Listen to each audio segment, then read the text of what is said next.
Quisiera aquí hacer un pequeño balance para no hacerme tan largo en esta intervención de lo que hacemos en Bogotá en el marco de un plan decenal de educación, pero con una característica, con un gran presupuesto. Porque la realidad es que con el acto legislativo 1 del 2001 se dejaron de recibir 28.9 billones de pesos, de los cuales cerca de 17 billones correspondían a educación. En un recorte evidente que, como hoy, el gobierno se empecinaba en negar. Hasta el tiempo decía que FECODE era calumniadora, que FECODE decía mentiras, que no iba a haber tal recorte. Yo no encuentro en mis archivos ese periódico de esa época, lo voy a buscar en el mismo tiempo, y el tiempo titula al otro día que la plenaria de la Cámara aprueba el acto legislativo 1 de 2001, un gran titular de lado a lado que dice: la nación se ahorra 18 billones de pesos. Claro, en la práctica no eran 18, eran cerca de 30, 28.9 billones de pesos. ¿Por qué en Bogotá tenemos estas condiciones? Porque hay una política muy importante. Nosotros tenemos en Bogotá una inversión social que oscila en que entre el 51 y el 76% de la inversión va para educación. Nosotros hemos logrado en Bogotá, en este periodo del gobierno de Lucho Garzón, muy parecido al periodo de la ministra, un poco más largo el de la ministra, que tenemos 5.215 docentes capacitados en programas de formación permanente, 8.152 formados en tecnología informática como apoyo al desarrollo curricular, 229 apoyos para maestros hacia los doctorados, 2.341 formados en inglés como segunda lengua, 40.064 maestros formados a través de medios virtuales, 3.723 participando en proyectos de investigación con el IDEP y 56, es decir, que en general hemos tenido 25.611 maestros beneficiados en programas culturales, recreativos, deportivos y de bienestar.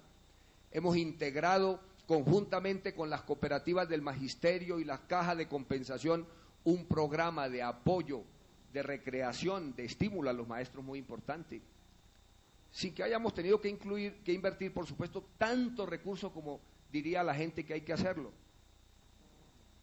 Basta una política de atender y de entender que los maestros son vitales en el proceso de formación. Son tan vitales que el doctor, uno de los asesores más importantes del Fondo Monetario Internacional, el doctor Alesina, dijo que había que quebrarle el espinazo a FECODE para imponer las políticas educativas. Ministra, ellos sí saben cuánto valen los maestros en los desarrollos de la política educativa. Y Alesina lo dice claramente: quebrarle el espinazo a FECODE. ¿Qué es lo que quiere el gobierno? Al no atenderla, al no discutir, van a preferir un acuerdo en el Congreso con tal de no discutir.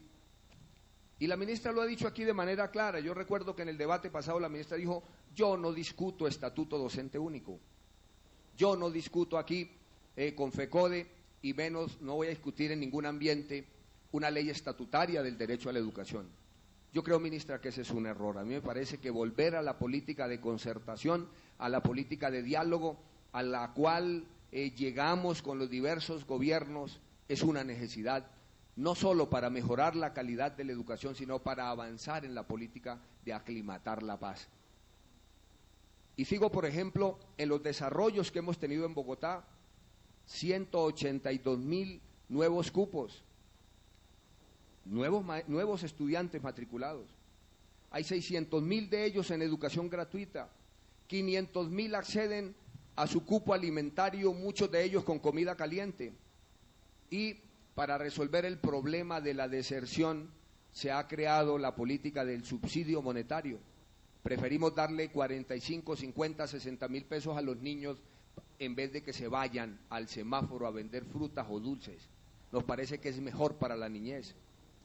Pero algo muy importante: 40 nuevas construcciones.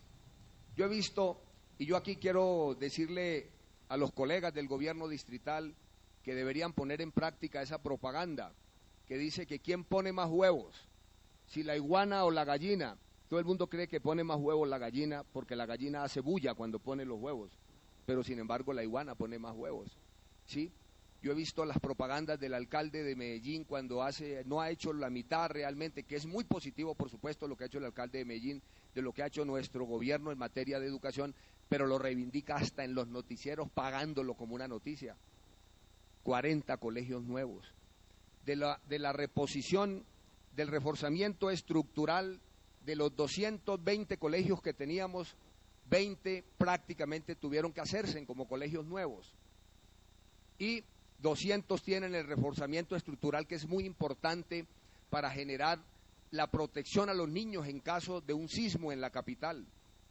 Es decir, que en la práctica no tenemos 40 nuevos colegios, sino 60 nuevos colegios.